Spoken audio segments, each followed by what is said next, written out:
የካርቦን ልቀት የዓለማችንን የአየር ንብረት ተጽዕኖ የሚያሳድሩ ነገሮች መካከል አንደኛው ነው። በዚህም እንግዲህ ተነስቶ የተለያዩ የዓለም ሀገራት በመስማማት የካርቦን ልቀትን በተለያዩ መንገዶች ለሚቆጥሩና ወይንም ለሚቀንሱ ድርጅቶች የሆኑ ክሬዲቶችን ወይም ነጥቦችን በመስጠት እነዛ ደግሞ ነጥቦች ለሌላ ድርጅቶች የበለጠ የካርቦን ልቀት ላላቸው መሸጥ እንዲችሉ አስችለዋል። ይሄ ማለት እንግዲህ ካርቦን ትሬዲንግ እንለዋለን ሲምፕሊ ወይም የካርቦን ግብይት ማለት ነው። በዛሬው ሃሽታግ ሽቀላ እንግዲህ የምገኘው የኢትዮ ግሪን ሞቢሊቲ ዊክ የአዲስ አበባ ኮንቬንሽን ሴንተር ላይ እየተካሄደ ነው። እንግዲህ በእንደዚህ አይነት ሁነቶች ላይ እንግዲህ የተለያዩ ባለድርሻ አካላቶች መጥተው መንግስትም የግልም ዘርፉ ላይ አንድ ላይ ተቀምጠው እየተወያዩ የኢትዮጵያ የአየር ንብረት ላይ ያላት አስተዋጽኦ የበለጠ እንዲሆን እንደ ኮንሽስ የሆነ ግሪን ኢኮኖሚን ለማብዛት በተለያዩ አይነት የግሪን ሌጋሲን ማንሳት እንችላለን። አሁን ደግሞ እየመጡ ያሉ የነዳጅ መኪኖችን ሙሉ ለሙሉ ወደ ሀገር ውስጥ እንዳይገቡ የሚደረጉ የፖሊሲ ለውጦችን ጨምሮ የተለያዩ እንቅስቃሴዎች እየተደረጉ ነው። ዛሬ ዞር ዞር ብዬ እንግዲህ የኢትዮ ግሪን ሞቢሊቲ ዊክ ምን ይመስላል፣ ያሉትስ ኤግዚቢተሮች ምን አይነት መኪናዎችን ምን አይነት ጥቅሞችን ብቻ ሳይሆን እነዛን ዞር ዞር ብዬ ያለው አብራችሁን ቆዩ። የካርቦን ልቀት እንግዲህ የተለያዩ አይነት የምጣኔ ሀብት እድገትን ከሚያረጋግጡ መንገዶች መካከል ነው ቢባል ምን ያህል ታማኒነት አለው? እንዴት ነው ካርቦንንስ በምን መልኩ ነው መገበያየት የምንችለው? ካርቦን ሊያዝ ሊጨበጥ የሚችል አይነት ፕሮዳክት ወይ ምርት አይደለም። ስለዚህ እንዴት ነው ድርጅቶች ወይንም መንግስታት የካርቦን ልቀትን እንደ ግብይት ምርት ወይንም ኮሞዲቲ ሆነው ሊገበያዩ የሚችሉት? በዓለም አቀፍ ደረጃ እንግዲህ የተለያዩ ስምምነቶች ይደረጋሉ። የክላይሜት ቼንጅን ወይም የአየር ንብረት ለውጥን ለመቆጣጠርና ያለችውን ዓለማችንን እንግዲህ ፕሪዘርቭ አድርገን ወይም ጠብቀን ለማቆየት እነዚህ ስምምነቶች ላይ የሚደረጉ ድንጋጌዎች አሉ፣ የስምምነቶች ይኖራሉ። ከነዚህም መካከል እንግዲህ እያንዳንዱ ሀገር ያለው ማኒፋክቸሪንግ ወይንም የማምረት ዘርፍ የካርቦን ልቀቱን በተወሰነ መጠን እንዲቆጣጠር ወይም እንዲቀንስ ነው። እንግዲህ ኔት ዜሮ የሚባለው የተለያዩ አይነት የክላይሜት ጎሎች ተቀምጠው የተለያዩ ዓለም ሀገራት ወደዛ እየሰሩ ነው። ይህንንም እንግዲህ ለማበረታታት የመጣው አንድ እንዴት ነው መፍትሄ ሀሳብ ብንል የካርቦን ትሬዲንግ ወይም የካርቦን ግብይት ነው። ካርቦን ግብይት ምንድን ነው የሚለውን እስቲ እንደው በቀላሉ ለማስረዳት ልሞክር።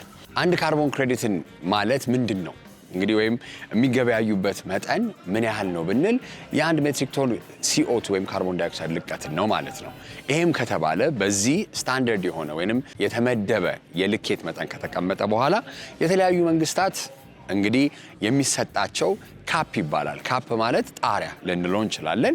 አንድ ሀገር ውስጥ ያለውን መንግስት ሊሆን ይችላል። በተለያዩ ደግሞ ስምምነቶች መካከል ደግሞ የሚደረጉ ከዚህ በላይ የካርቦን ልቀት አይቻልም ወይም ይከለከላል የሚለውን ነገር ያስቀምጣል። ይሄ የመጀመሪያው ፓርት ነው። ከዛ በኋላ ደግሞ ሁለተኛውን ስንመለከት እንደው የተለያዩ አይነት ግብይቶች ከመፈጸሙ በኋላ ፐርሚቶች የምንላቸው ወይንም ፍቃዶች ይኖራሉ። እንደው ለማስረዳት እንዲቀለን አንድ ፋብሪካ ኤን በለው ወይም ሃን በለው ሌላኛውን ፋብሪካ ለም በለው መንግስት በሚያደርጋቸው የተለያዩ አይነት የአየር ንብረት ለውጥ መቆጣጠሪያ ዘዴዎች ላይ 10 የካርቦን ልቀት ነጥቦችን ለሁለቱም ድርጅቶች ይሰጣል በል። ሀ 7ቱን ይጠቀምና 3ቱ ይተርፈዋል። 10ሩን ግን ሁለተኛው ደግሞ የፋብሪካ ደግሞ 13 ይጠቀማል ማለት ነው። 13 የሚጠቀምበት እንግዲህ ምክንያት አሮጌ ማሽኖች ከመጠቀም አንጻር የተለያዩ አይነት እንዴት ነው ለአየር ንብረታችን የሚጎዱ መንገዶችን በመጠቀሙ ሊሆን ይችላል። ያኛው ፋብሪካ ግን 7 ብቻ ተጠቅሞ 3 ክሬዲት ፖይንቶችን ወይም የ3 ክሬዲት ነጥቦችን ሴቭ አድርጓል ወይም አድኗል ማለት ነው። ስለዚህ ይሄ የመጀመሪያው ድርጅት ለዛኛው ድርጅት መሸጥ ይችላል ማለት ነው እነዚህ ነጥቦችን። ይሄ እንግዲህ አንዳንዴ በጣም በተለያዩ መንገዶች ክርክሮች ይነሳሉ። እንደው በየትኛውም መንገድ ተበከለ መበከሉ ካልቀረ እንዴት ነው እንደ ሪዋርድ የሚታየው ሊባል ይችላል። ሆኖም ግን ይሄ ነገር አንዳንዴ በጣም ካርቦን ልቀትን ከመግዛት አንጻር ወይንም እነዛን ነጥቦች ከመግዛት አንጻር ብዙ ወጪ ሲኖር ያው ገንዘብ ያለበት ነገር ስለሚያስጨንቀን ፈጠራ የተሞሉ አየር ንብረትን የሚከላከሉ ወይንም የሚጠብቁ አዳዲስ መንገዶች ሁለተኛው ፋብሪካ እንዲያመጣ ያስችላል ነው እንግዲህ አስተሳሰቡ። ስለዚህ አራቱን ኤሌመንቶች ስንመለከት እንግዲህ ካፕ የምንለው ወይንም ጣሪያው፣ ሁለተኛ ፐርሚት የምንለው ወይ ፍቃድ፣ ሶስተኛው ደግሞ ትሬዲንግ ወይም በሁለቱ ፋብሪካዎች መካከል በጣም የተጠቀመው ትንሽ ከተጠቀመው እንዲገዛ፣ ትንሽ የተጠቀመው ሸጦ ደግሞ የበለጠ ገቢ እንዲያገኝ የሚያስችለው ትሬዲንግ፣ አራተኛው ደግሞ ኢንሴንቲቭ የምንለው ወይም ማበረታቻዎቹን ስንመለከት ሁለቱም ድርጅቶች እንግዲህ የአየር ንብረት ለውጥን ለመቆጣጠርም እንበለው ለመከላከልም የሚያደርጓቸው ፈጠራ የተሞላባቸው መንገዶችን እንዲያስቡ ማድረጋቸው ነው። በዓለም ደረጃ እንግዲህ ካርበን ትሬዲንግ በተለያዩ ሀገራት አሜሪካን ማንሳት እንችላለን፣ ለንደን፣ ቻይና በርካታ እንዲያውም አንዳንዴ ወደ አፍሪካ ሀገርም ስንመጣ እንግዲህ ኬንያ ላይም በተወሰነ መልኩ ተደርጎ ነበረ። ይህንን የሚደረገው እንግዲህ እያደጉ ያሉ ሀገራት ላይ ያለው የማኒፋክቸሪንግ ዘርፍ በጣም ትልቅ ስላልሆነ የኛ የካርቦን ልቀት ዴቨሎፕድ ከምንላቸው ወይም በጣም ካደጉ ኢንዱስትሪያላይዝድ ከሆኑ ሀገራት ጋር ሊወዳደርም አይችልም። ስለዚህ እነሱ የተቀመጠላቸውን ግብ መምታት ሲያቅታቸው ከኛ በተወሰነ መንገድ የካርቦን ልቀት ነጥብ ወይንም ፍቃድን በመግዛት ያንን ነገር ለማቻቻል ይሞክራሉ ማለት ነው። በአጠቃላይ ግን ስንመለከተው ሁሉም እንግዲህ የሚወጣው እኛ የምንተነፍሰው አየር ላይ እስከሆነ ድረስ ማንም ለቀቀው እንግዲህ ካርቦን ልቀቱ አልቀረም ማለት ነው። ሆኖም ግን በጊዜ ሂደት እያንዳንዱ ሀገር የምንበለው እያንዳንዱ ፋብሪካ ያለውን የካርቦን ልቀት በመቀነስ የተሻለ የአየር ንብረት ሁኔታ እንዲኖር ያስችላል ነው። እንግዲህ ይህንን ያህል እንግዲህ ስለ ካርቦን ትሬዲንግ ካስረዳው እንደ መነሻ ስለሆነ ዛሬ የምገኘው ቅድም መነሻ ላይ እንዳልኩት የኢትዮ ግሪን ሞቢሊቲ ዊክ ላይ ነው። እንግዲህ የምታያቸው እንዳለ ኤሌክትሪክ ቬሂክሎች አሉ። እንደ አማራጭ ደግሞ ነዳጅን ኦልተርኔቲቭ ሶርስ ኦፍ ኤነርጂ ተብሎ የኤሌክትሪክ ኃይልን የሚጠቀሙ ተሽከርካሪዎችን በርካታ አስመጪዎች ይዘው ገብተዋል። ከዛም ደግሞ ጎን ለጎን ኤሚሽን ቱ ኢንቨስትመንት ወይንም ከካርቦን ልቀት ወደ መዋለ ንዋይ ፍሰት የሚልም ደግሞ ፓነል ዲስከሽን እየተካሄደ ነው። እዛም ገብቼ እንግዲህ የተወሰኑ ነገሮችን ይዤ ለመወያየት ሞክራለሁ። የትራንስፖርት ጥያቄ ሲነሳ ነዳጅ ጠፋ፣ ከዛ ደግሞ ተወደደ። ይህም ደግሞ ጎን ለጎን ደግሞ የአየር ንብረት ለውጥን ከመከላከል አንጻር በኤሌክትሪክ የሚነዱ መኪኖች እንደ ጥሩ አማራጭ ታይተዋል። ከተማችን ውስጥ እንግዲህ ደግሞ በርካታ ኤሌክትሪክ ቬሂክልስ ደግሞ መጥተዋል። ዛሬ የምገኘው እንግዲህ የኢትዮ ግሪን ሞቢሊቲ ሳምንት ላይ አዲስ አበባ ኮንቬንሽን ሴንተር ያዘጋጀው ግንዛቤ ማስጨበጫ የመተዋወቂያ ሁነት ላይ ነው። አንድ ወጣት እኔ እናንተ እንኳን የምንተዋወቀው በሌላ ስራ ነው፣ ዛሬ እዚህ ተገናኝተናል። አንድ በጣም የሚገርም መኪና እያሳየ ነበረ። ኤአይ ሰፖርት አለው ብለኸኛል። በድምጽ በር ሲከፈትና ሲዘጋ ይቻለው ብዙ ነገሮች አይደለ? እስቲ ይሄንን ሞዴል ብታስረዳኝና ያለውን ነገር። እሺ መጀመሪያ ይህንን መኪና ያስመጣው ማርኮን ካር ኢምፖርተር ይባላል። ላለፉት 15 ዓመታት የተለያዩ መኪኖችን በማስመጣት እንታወቃለን። አሁን ደግሞ መንግስት በሰጠን አቅጣጫ መሰረት ላለፉት 5 ዓመታት ከዋና አምጪው ካምፓኒ አምራች ካምፓኒ ወደ ሀገር ውስጥ በማስገባት እንገኛለን። ዛሬ ደግሞ ይዘን የመጣ ነው የ2025 ቤስት ካር ዲዛይን አዋርድ አሸናፊ የሆነችውን የጁዲ 01 ማክስ የምትባል መኪና ነች። እቺን መኪና እንደምታያት እጅግ ቅንጡ ያማረች ዲዛይን ያላት፣ ሙሉም ጀርባዋን በተለያዩ ሴንሰሮች የተከበበች ሲሆን በተጨማሪም የጎን ርዝመቷ ወደ 4 ሜትር ከ80 ነው። ወደ ጎን ስፋቷ ደግሞ ሜትር ከ90 ነው። ቁመቱ በሜትር ከ60 የሆነች መኪና ናት። ከፊት ለፊቷ ራዳር ተገጥሞለታል። ቮይስ አሲስታንስ አለው። አሜዚንግ የሆነ የሳውንድ ሲስተም ተገጥሞለታል። 3 አይነት የሳውንድ ሲስተሞችን ተጠቅመዋል። ከሀፍ ወደዚህ ከገቢና ተጠቃሚውና የኋላው ተጠቃሚ ለብቻ ተደርጓል። እና ደግሞ በተጨማሪም እዚህ መኪና ላይ ስታሽከረክር ኤርፎን ማድረግ አይጠበቅብም። የኋላኛው ቦታ እንደ ሄድሴት ያገለግላል ማለት ነው። ኤርፎን በጣም የሚገርም ነው። ቴክኖሎጂ እንግዲህ ምን ያህል እያደገ እንደሆነ እያየን ነው። አንድ ቅድም ሲያስረዳኝ ከካሜራ ውጭ የገረመኝ አብዛኛውን ጊዜ እንግዲህ በኤሌክትሪክ የሚነዱ መኪኖች የሚሄዱበት የኪሎ ሜትር ርዝመት አንዳንድ ያጠራጥራል። በፉል ቻርጅ የሚባል አለ። የጠራልኝ ቁጥር ግን ለየት ያለ ስለሆነ እስቲ በአንድ ፉል ቻርጅ ስንት ይሄዳል? 720 ኪሎ ሜትር ያህል ይሄዳል። 720 ኪሎ ሜትር ይሄዳል። ይህንን እንግዲህ ማየት እንግዲህ አብዛኛው 400 450 አካባቢ ነው። ይህንን ያክል እንግዲህ ልዩነት እንዴት ነው የመጣው? በዲዛይን ነው? በምንድን ነው? በባትሪ ደረጃ አሁን ይህ መኪና የባትሪ ካፓሲቲው 100 ኪሎዋት አወር ነው። ይህም ማለት ተለቅ ያለ የቻርጅ እድሜ ይኖረዋል። በተጨማሪም ደግሞ የሆርስ ፓወሩ ወደ 354 የፈረስ ጉልበት ያለው መኪና ነው። እንዲሁም የቶርክ የመንጠምዘዝ የመመንጨቅ አቅሙ ደግሞ ወደ 349 ነው። ይህም ማለት መኪናው ትልቅ የሆነ ኢነርጂ ሶርስ አለው ማለት ነው። በተጨማሪም ሪዘርቭ ቻርጀር ቦታ አለው። ኢቭን እንኳን መንገድ ላይ ቻርጅ ብንጨርስ እንኳን ባካፕ ቻርጀር ያላቸው መኪና ነው።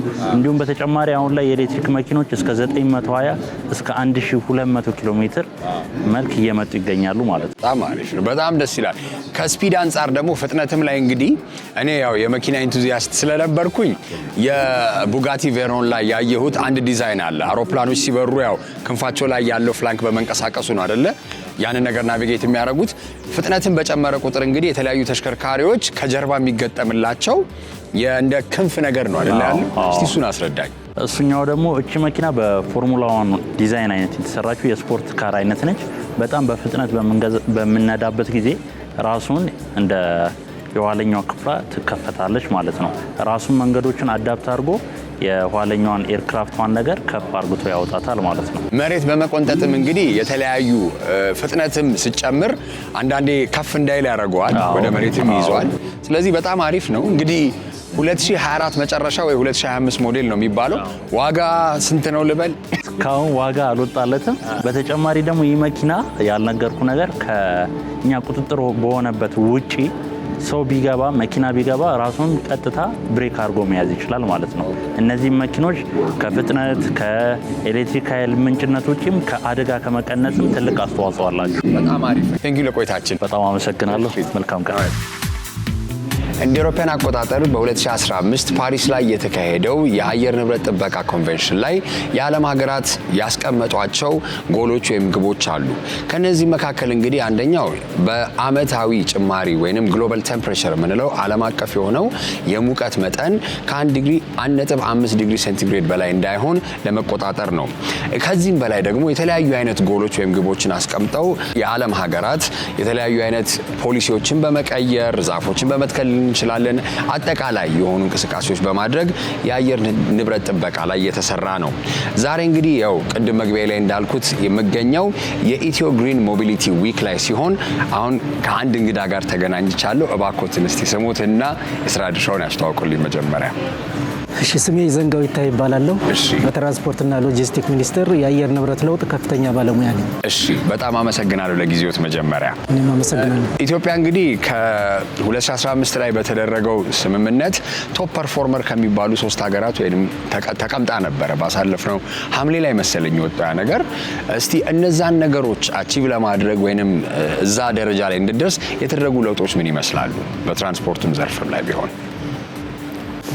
እንግዲህ እንደ ሀገር የዓለም የሙቀት መጠን ከተቀመጠው ስታንዳርድ ወይም በስምምነት በተደረሰው መሰረት ከዛ በላይ እንዳይሄድ ሀገራችን ኢትዮጵያም ይህንን ስምምነት የተቀበለች ሀገር ስለሆነች ይህንን ለመተግበር የሚያስችሉ መጀመሪያ በሀገር ደረጃ የሰነድ ዝግጅቶች ናቸው የተዘጋጁት። መጀመሪያው የሲአርጂ ሰነድ ነበረ። ከዛ በኋላ ኤንዲሲ አፕዴትድ ኤንዲሲ 2 እያለ አሁን ደግሞ በዚህ በያዝነው ዓመት ደግሞ ኤንዲሲ 3 ላውንች ተደርጓል። ይሄ ምንድነው? በሁሉም ሚሽንን የሚያመነጩ ሴክተር መስሪያ ቤቶች የተለዩ ሴክተር መስሪያ ቤቶች በዚህ ኤንዲሲ ላይ የራሳቸውን ታርጌት አስቀምጠዋል። ይሄን በኤንዲሲው ዶክመንት ላይ በዚህ ከኤንዲሲ ዶክመንት ላይ ታርጌት ካስቀመጡት ተቋማት አንዱ ደግሞ ትራንስፖርትና ሎጂስቲክ ወይም የትራንስፖርት ዘርፉ ነው። ስለዚህ ከትራንስፖርት ዘርፉ የሚለቀቀውን የሙቀት አማቂ ጋዝ ለመቀነስ በዘርፉ የተለያዩ ሌጋል ፍሬምወርኮች ተዘጋጅተው በእነዛ መሰረት ታርጌቶች ተቀምጠው ወደ አክቲቪቲ ተገብተው አሁን ስራዎች እየተሰሩ ነው ያሉት። በዚህ ሰነድ ውስጥ ካስቀመጥናቸው ፒላሮቹ 3 ፒላሮችን ነው ያስቀመጥነው። በትራንስፖርት ሴክተሩ ኢሚሽንን ሊቀንሱልን ይችላሉ ብለን የተቀመጡ በኤንዲሲው ላይም አሁን እኛ ደግሞ በዚህ ዓመት ባጸደቅነው የኢትዮጵያ ኢሞቢሊቲ ስትራቴጂ ላይ 3 ፒላሮችን አስቀምጠናል። አንደኛው ተሽከርካሪዎችን የኤሌክትሪክ ኃይል ወይም ታዳሽ ኃይል ተጠቃሚ እንዲሆኑ ማድረግ ነው። ሁለተኛው ደግሞ የብዙሃን ትራንስፖርትን ተግባራዊ ማድረግ ነው፣ ማስፋፋት ነው። ሶስተኛው ሞተር አልባ ትራንስፖርት የምንለውን የሳይክልና ወኪንግ እነዚህን 3ቱን ፒላሮች በመተግበር ከትራንስፖርት ዘርፉ የሚለቀቀውን የሙቀት አማቂ ጋዝ መጠን መቀነስ እንችላለን ብለን ነው። ስለዚህ እነዚህን ፒላሮች የየራሳቸው ስትራቴጂ ተቀምጦላቸዋል። አንደኛው የትራንስፖርት ቅድም እንዳልኩ የኢትዮጵያ ሞቢሊቲ ስትራቴጂ ነው። የሞተር አልባ ትራንስፖርት ስትራቴጂም የራሱ ተቀምጧል። የማስ ትራንስፖርትም እንዲሁ በተመሳሳይ የማስተግበሪያ ስትራቴጂዎች ተዘጋጅተው እየተተገበሩ ነው የሚገኙት። ስለዚህ በትራንስፖርት ኤሌክትሪፊኬሽኑን ወይም የትራንስፖርቱን ወደ ኤሌክትሪክ ማስፋፋት በሚመለከት እስካሁን ድረስ የተለያዩ የመንግስት የፖሊሲ ኢንተርቬንሽኖች ተደርገዋል።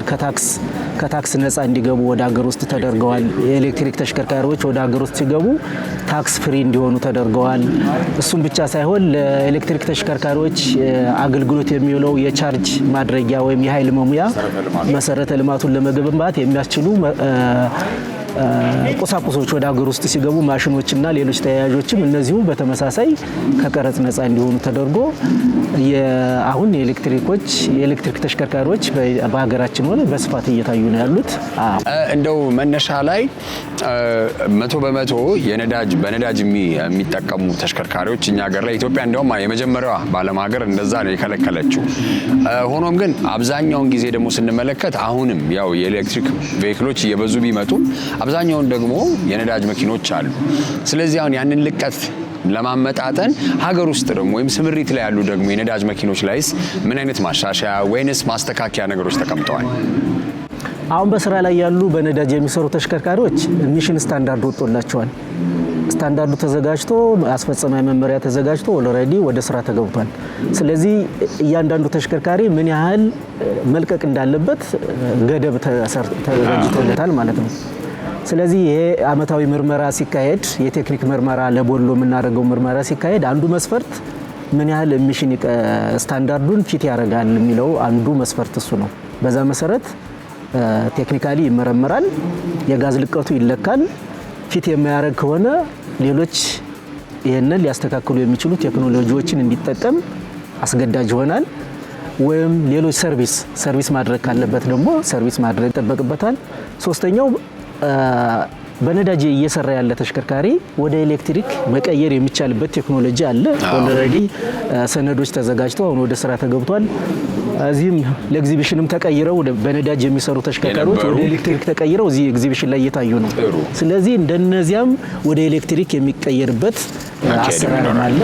በዛ መሰረት አሁን ስራ ላይ ያሉትንም ማስተካከል የሚቻልበት ኦፖርቹኒቲ አለ። ከዛ ባለፈ ወደፊት የእድሜ ገደብ በጣም ብዙ አመት ያገለግሉ አሉ። እነሱ አሁን ስታንዳርዱን ፊት እንዲያደርጉ እየተሰራ ነው።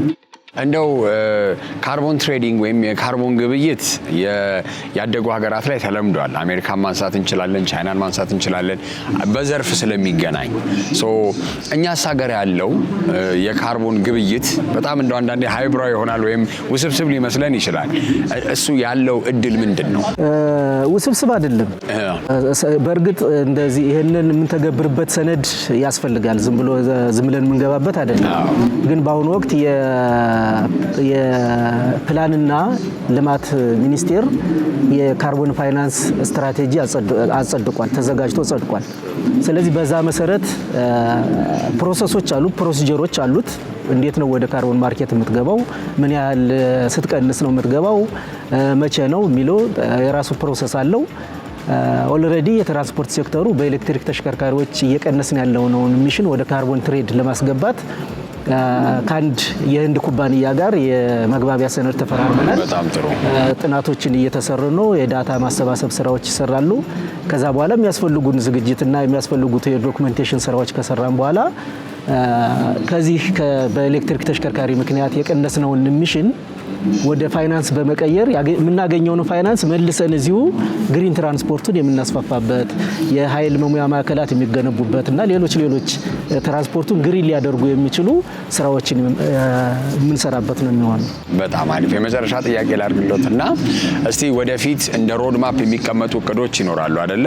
በትራንስፖርትና ሎጂስቲክስ የሚሆን በመንግስት ደረጃ የአሁን ግሪን ኢኮኖሚክ ሴክተርስ የሚባሉ ነገሮች አሉ። አሁን አረንጓዴ የሆኑ የምጣኔ ሀብት ዘርፎችን ለማበራከት የሚሰሩ ስራዎች አሉ። እስቲ እንደ ትራንስፖርት ሎጂስቲክስም እንደ አየር ንብረት ለውጥም ባለሙያ ባለድርሻ አካል እንደመሆኑ መጠን ምን አይነት እቅዶች አሉ በትልቅ ደረጃ?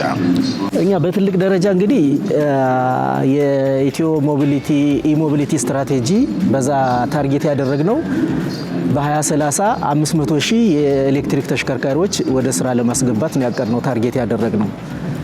ከነዚህ ውስጥ ቅድም አንዱ ፒላር ነው ያልኩህ የማስ ትራንስፖርት ማስፋፋት ስለሆነ ከ500 ሺህ የኤሌክትሪክ ተሽከርካሪዎች ውስጥ ወደ 4850 አካባቢው የኤሌክትሪክ አውቶቡሶች ነው የሚሆኑት። ቢአርቲ ፕሮጀክት አዲስ አበባ ውስጥ ወደ ከ15 በላይ ኮሪደሮች ተለይተዋል። አንዳንዶቹ ወደ ስራ ይገባሉ፣ በጥናት ላይ ያሉ አሉ። ለነዚህ የቢአርቲ ኮሪደር የሚያስፈልጉ አውቶቡሶች ወደ 300 አውቶቡሶች የሚሆኑት የኤሌክትሪክ አውቶቡሶች ነው የሚሆኑ። ስለዚህ ትልቅ እቅድ ትልቅ ታርጌት ነው ያስቀመጥነው።